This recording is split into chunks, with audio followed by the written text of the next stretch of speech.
Hello everyone, today we're going to be looking at the Samsung Galaxy A53 5G. First thing first, let's start with the build of the phone. Now the build is mostly plastic. On the bottom we have the SIM card slot. There's also SD card expansion, so it's 2-in-1. We have USB-C for charging, speaker, grill. Then on the right side we have the power button and the volume rockers. And on top we have the microphone, and then on the left side we don't have anything.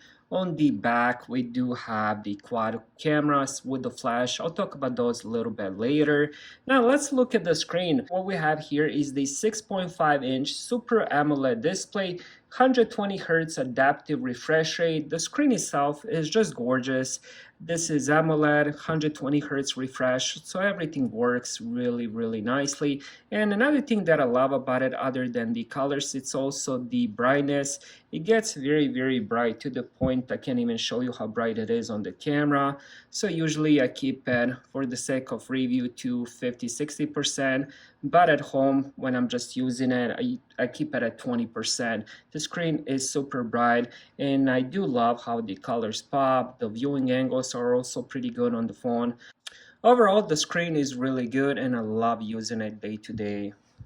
Now inside the phone we have full 80 CPU, and depending how much storage you got, it's either going to be 128 gigabytes of storage and 6 gigabytes of RAM, or 256 gigabytes of storage and 8 gigabytes of RAM. Day-to-day use, I had zero issues with this. Everything works as it should. Pretty smooth phone, especially for a mid-range. I did play some games. I did a lot of browsing. I did a lot of YouTube watching, a lot of music, and a lot of news readings. Recently, I really got into the news articles, so I ended up doing a lot of the news articles. The screen itself is really good for that. I love reading stuff on this phone. Now on the front, we do have 32 megapixel front facing camera. It takes really good selfies, so I definitely enjoyed that. And then if we look at the back, so we have the 64 megapixel main camera, then we have 12 megapixel ultra wide, then we have 5 megapixel macro, and then 5 megapixel depth camera, and LED flash panorama HDR.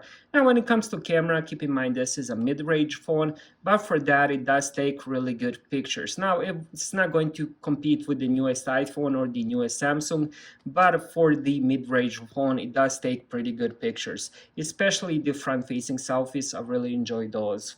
When it comes to the battery, we have 5000 milliamps battery life. It charges with the USB-C. It does have the fast charger. In the box, it doesn't come with the charger brick, so keep that in mind. You will only get the cable, so make sure you have charger brick. It charges in, I would say, around 2 hours from 0 to 100. If you want 0 to 50, I believe in under 30 minutes. And it supports that fast charging, and the battery, it lasts really long time. I could easily get 2 days of using it daily, a lot of hours spending on it. Now let's talk about the next thing that I love about this phone is the fingerprint sensor.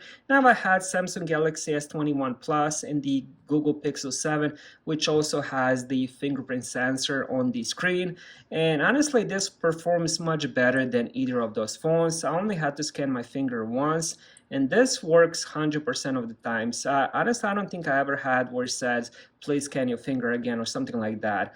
100% of the times, and here it is for the 4th time. It works really good. I also like the knock feature where you just knock on it to light up the screen, which is really cool. So for example, if you don't want to turn it on, all you have to knock and you will see if you got any messages or notifications, which is really cool. When it comes to the updates and security patches, it receives all of them. I'm not sure how long it will receive them, but I would say at least 2 more Android updates. Right now, as I mentioned, it did receive Android 13, so I can definitely see this getting Android 14 and possibly Android 15.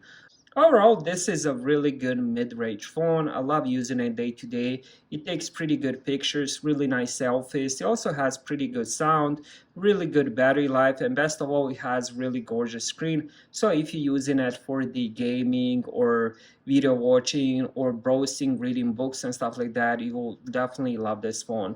Thank you guys for watching. Have a great day.